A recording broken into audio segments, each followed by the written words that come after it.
Can a video game cure depression? My name's Luke, and this is a socio-technical reading of SPARX, a digital tool for adolescent depression, built from the toolkit of the course and pointed at a single, stubborn, real-world failure. In 2012, a lot of newspapers thought they knew the answer, and it was yes, emphatically, cheerfully yes. I want to spend the next 25 minutes showing you why that question, and the confidence with which it was answered, is the most interesting thing about this whole story.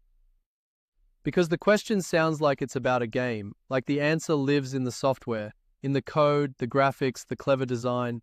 It doesn't. It's about us, the systems, the people, the support, and the time around the game. That's the whole argument, and everything else is evidence for it. The headlines? Here's how it was reported. Depressed? Play a video game. Computer game aims to zap teen depression. SPARX is real and it's genuinely impressive. A 7-module course of cognitive behavioural therapy delivered as a fantasy adventure built in New Zealand and made free to every young person in the country in 2014. The promise was irresistible. Software that treats depression at scale for almost nothing. And the press did something very specific with that promise. They located the cure inside the artifact. The game cures, the teenager receives. Hold on to that move because naming it precisely is most of the work. The through line. This is the single claim everything I say tonight will serve. SPARX's effects are not properties of the software. They are produced or lost in the social and organizational world it enters. That's the social shaping of technology in one sentence. The therapeutic effect doesn't live in the code. It lives in the cCBT content, the guidance around it, the clinical classroom that hosts it, and, decisively, whether a particular young person keeps playing. By the end, I want that claim to feel not like an opinion, but like something the evidence forces on us. How the week built this analysis, a quick word on where this comes from, because it matters. This is my assignment for the course, the group work brief, which I completed solo. And it isn't a freestyle essay, it's the deliberate application of 1 week's worth of tools to a single case. The course built a ladder. Day 1 gave me the lens, the social construction of technology, and the critique of technological determinism. Day 1 also gave me hype, the sociology of expectations. Day 2 gave me co-design and its limits. Day 3 gave me implementation science, why good technologies fail in the real world, and the NASSS framework. Day 4 gave me the ethics, responsibilization, data justice, the colonial critique of digital health. So the 4 steps I'm about to walk, lens, headlines, co-design, implementation, aren't arbitrary. They're the rungs of that ladder, pointed at one tool. The assignment is really a single question. Can I take everything the week taught and make it cut? At SPARX actually is, so, the tool itself. 7 modules. A fantasy game where you, the player, restore balance to a world overrun by gloomy negative automatic thoughts, the GNATs, which is CBT cognitive restructuring smuggled in as gameplay. It was built for a real and serious gap. Most adolescents with depression never reach a counsellor. There aren't enough of them, especially in rural New Zealand. So a free self-directed tool that any GP could point a teenager toward genuinely could widen access. That's the honest case, and I want to hold it in view because the critique only matters if I take the promise seriously first. The evidence base is a 2012 randomised controlled trial. SPARX was found non-inferior to face-to-face counselling for mild to moderate depression, delivered with clinician support, with a respectable effect size comparable to the in-person arm. Non-inferior. For some, with support. Keep those 3 qualifiers in mind because the next thing that happened to them was that they vanished. So step 1, the lens. Step 1 is the lens I'm reading SPARX through. We'll take the Oxford days and the group work sessions in turn. The lens, social shaping. The starting move of this whole field is to refuse the idea that a technology has fixed built-in effects. Pinch and Biker call this the social construction of technology. Scott. Their key idea is interpretive flexibility. The same artifact means different things to different relevant social groups, and what it becomes is settled socially, not technically. And it's true of SPARX almost too neatly. To the Ministry of Health, it's a scalable budget line. To a clinician, it's a referral. To a Maori adolescent, it's the version co-designed with Maori youth. To a queer teenager, it's Rainbow SPARX. There is no single the technology. Pinch and Biker have this line I love. Success is the explanandum, the thing to be explained. Not the explanans, the explanation. When something works, that's the beginning of the inquiry, not the end. Mackenzie and Weichmann generalize it into the social shaping position proper. A technology's form and effects are shaped by social, economic, and political choices, and they teach me to never accept the word best on its own. Best for whom? The most cost-effective option for a ministry is not the most engaging one for a teenager. They also give me path dependence, the way an early funded option locks in and perpetuates itself, like the QWERTY keyboard, regardless of whether it's optimal. Once SPARX was the funded national tool, it kept being the answer. And the political sharpening is Langdon winners. Do artifacts have politics? To adopt a technology is to adopt a vision of how society should be arranged. A self-help app is also a quiet argument about whose job it is to fix depression. The lens, determinism, and responsibilization. The opposite of that view is technological determinism, the belief that technology drives history on its own, and society just adapts. Sally Wyatt has the sharp diagnosis. Determinism is dead as a theory and alive as a rhetoric, and it survives because it's useful. It absolves us of responsibility. If the game cures, no one has to ask who isn't being reached or why. Wyatt even gives us 4 flavors of it: justificatory, descriptive, methodological, normative, and the headlines, as we'll see, are the justificatory kind, determinism used to wave a policy through, and then the lens I've leaned on hardest. Deborah Lupton's critical digital health sociology. Lupton's word is responsibilization, the quiet transfer of responsibility for health from the state to the individual. A self-guided app reframes the depressed teenager as a digitally engaged patient, an entrepreneur of their own wellness. It sounds empowering, but it carries healthism, the assumption that everyone can and should prioritize health, and it individualizes a problem with deeply social roots. That's the edge under everything that follows. So moving on to step 2, the deterministic headlines in step 2. I now turn the lens on the coverage of the app. Moving in turn. Diagnosing the hype. 2 named patterns explain the error in a single gesture. The first is the technological determinism we just met. Agency relocated from the system to the device. The second is Evgeny Morozov's solutionism, the reflex that recasts a messy, contested social problem as a neat technical one with a computable fix. Morozov's real warning isn't that solutions fail, it's that the way we compose the problem gets smuggled past us. Youth depression quietly becomes a treatment access gap a game can close, and the structural version of the problem disappears. Borup and colleagues give me the third tool, the sociology of expectations. Expectations aren't passive forecasts, they're performative. They mobilize funding and attention, they perform the future they describe. SPARX's promise, scalable, cheap, evidence-based, did real work before the evidence matured. It summoned a government to fund it. That's the hype cycle's trigger, not its proof. What the evidence actually said, and here's what the hype did to the science. The trial showed non-inferiority, as good as counselling, not better, for mild to moderate depression with support. The headlines converted non-inferior with support for some into cures depression. Every qualifier that carried the meaning was stripped out. In Scott's terms, that's closure, the premature stabilization of meaning, where a question stops looking open not because it's resolved, but because everyone agrees to stop asking. And Lupton's responsibilization is hiding in there too. Here's a free download is offered as the answer to what is actually a structural shortage of mental health care. The download relocates the burden onto the teenager and lets the system off the hook. The tell that it was hype and not insight. Ordinary readers under those articles were already asking whether the effect was SPARX or just gaming in general. The public could see the interpretive flexibility the headline had closed down. Now on to step 3, co-design. Co-design is my favorite learning so far, and this is where I have to be fair before I'm critical. Co-design? This is really genuinely one of the good ones, because SPARX is honestly a model case. It was built with young people, with CBT clinicians, and with Maori youth and elders from the very start, not retrofitted. There's a dedicated Maori adaptation which matters enormously in the New Zealand context, where Te Tiriti and Maori data sovereignty make co-design with Indigenous communities an obligation, not a courtesy. That's the decolonising digital health lens from day 4. And there's Rainbow SPARX, made with and for sexual minority youth, where over 90% completed at least 4 modules with warm ratings. The gold standard here is Bate and Roberts' experience-based co-design, designing with people from lived experience, not for them, and grounding it in their experiences, not just their opinions on a survey. The ambitious version doesn't stop at the artifact. It co-designs the implementation, the sign-up, the mobile reality, the clinical pathway, the crisis safety net. On paper, SPARX does a lot of this. Co-design, and still not enough. And yet, Arnstein's ladder of citizen participation is the discipline here.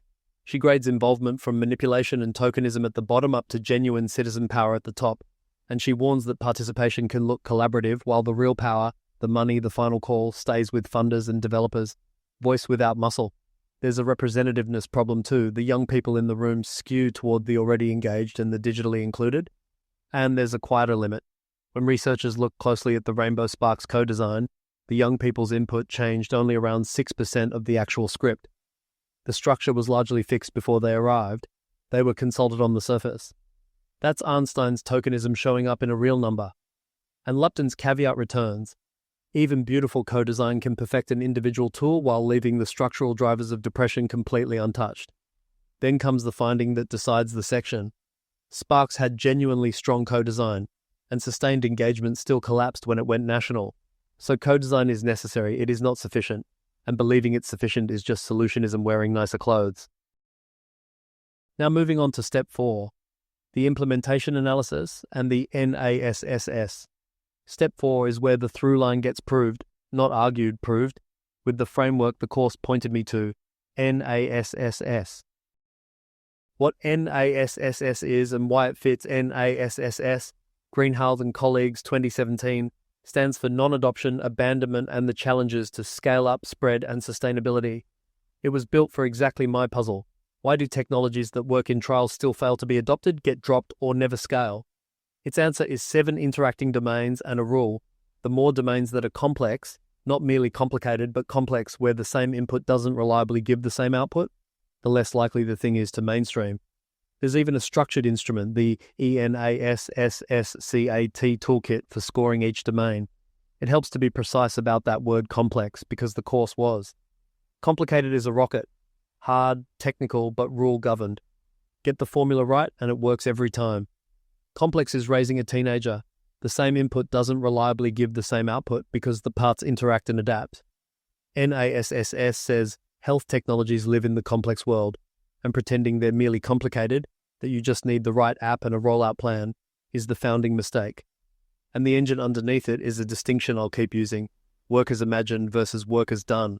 The trial is work as imagined. Controlled, supported, the protocol followed. The national rollout is work as done. Messy, unguided, improvised at the edges. The gap between them has a name in this literature. Complexity work. The invisible adaptive labor that frontline people do to make a tool actually function in the wild, and that no plan ever budgets for, because by definition it's the work nobody imagined. So on to the evidence here and the completion collapse. Let me spend a moment outlining the quantitative evidence. In the trial, 86% reached the later modules and around 60% finished. In the nationwide rollout, of everyone who started, 51% finished Module 1, 7.4% reached Module 4, and 3.1% completed all 7. 3%. Crucially, the effect for those who did engage matched the trial, so the therapy still works. And nearly half of real-world users arrived sicker than the mild to moderate band the tool was built for. This is the efficacy effectiveness gap made numerical. Work as imagined met, work as done, and work as done won. Now why? NASSS tells me where to look. Let me run all 7 domains. So on to the evidence here and the completion collapse. Let me spend a moment outlining the quantitative evidence. In the trial, 86% reached the later modules and around 60% finished. In the nationwide rollout, of everyone who started, 51% finished Module 1, 7.4% reached Module 4, and 3.1% completed all 7. 3%. Crucially, the effect for those who did engage matched the trial, so the therapy still works. And nearly half of real-world users arrived sicker than the mild to moderate band the tool was built for. This is the efficacy effectiveness gap made numerical. Work as imagined met, work as done, and work as done won. Now why? NASSS tells me where to look. Let me run all 7 domains. Now moving to NASSS domains 3 and 4. Domain 3, the value proposition. Here you have to ask Berg's question, value for whom? The supply-side value was strong, scalable, cheap, evidence-based, politically attractive. The demand-side value, does a 15-year-old at home alone feel this is worth their evening, is where it broke, complex. And domain 4, the adopter system. This one is the heart of it. NASSS, asks whether users adopt the tool and adapt their identity around it. SPARX asks an adolescent to become a self-managing digital health citizen, Lupton again, and asks clinicians to take on new referral and monitoring work. That identity shift is exactly what the 7.4% measures failing to happen. Highly complex. Okay, moving to NASSS domains 5 and 6. Domain 5, the organisation. For SPARX to land, someone in a school or clinic has to recommend it, monitor it, and catch deterioration, and that work has to fit existing routines. This is Berg's thesis precisely. Health IT succeeds only when it's woven into the everyday practice of care. Unguided rollout removed the very humans who'd do that weaving. Complex, domain 6, the wider system. Government funding in New Zealand was a genuine advantage, but regulation treated it as a game, not a medical device, which quietly sidesteps the adverse event question for an unguided mental health tool. And professional and cultural attitudes to gaming, to disclosure to self-help over human care all vary. Complex.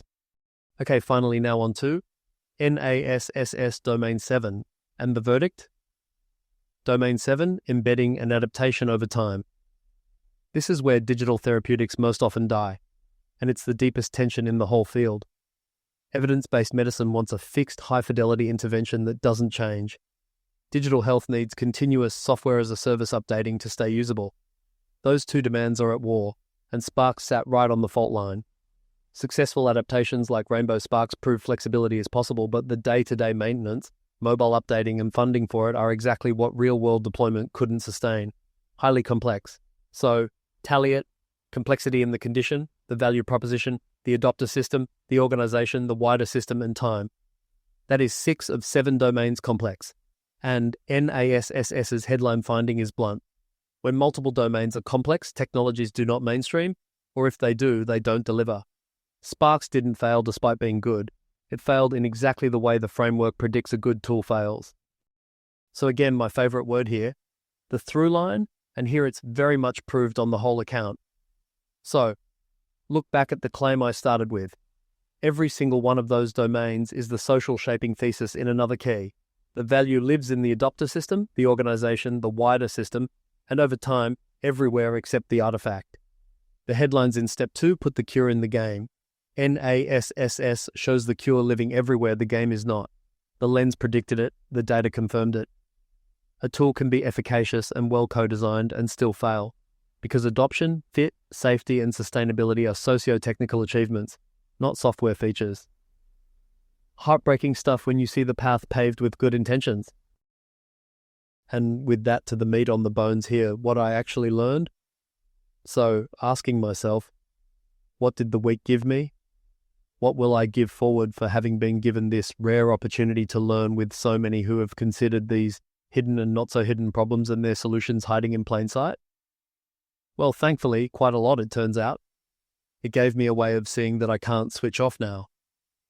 I can't read a "this app cures X" headline without hearing the determinism, spotting the solutionism, asking who's been responsibilized and wondering which NASSS domain will quietly sink it. It also gave me the ethics to go with the analysis, the data justice question of who owns and profits from the data a health tool generates, the digital determinants of health that decide whether a tool widens equity or quietly deepens the gap by serving only the already connected, and the healthism baked into designs that assume everyone can afford to prioritize their wellness. The through line, effects are produced in the world a technology enters, not in the code, turns out to be the same insight whether you're holding Pinch and Biker or Lupton or Greenhalgh. They're one argument seen from 4 sides, and the discipline cuts both ways. It makes me a kinder critic of SPARX, which is genuinely good, brave work, and a far more skeptical reader of the next miracle, including, I should say, the miracles I might be tempted to build myself. And to this brings me back to the question on the first slide. Can a video game cure depression? The honest answer is that it was always the wrong question. The right one is harder and more human. What does it take, in support, in systems, and in time, for a young person to actually get well? The game was never going to answer that alone. And understanding why not is, I think, the whole point of the course. And for me, the whole reason I've flown across with World with the teenager, my only son, in a crisis of his own, and needing me as the only one to cleave to in this time. There's an itch with my intervention, ideal nurture, that needs to be scratched, And this is one which, for the project myself and for my son and all who might benefit from it as he could, if this sober and almost ruthless exercise in putting the humans in the center, not just in the loop, bears fruit, I'll continue to watch this space.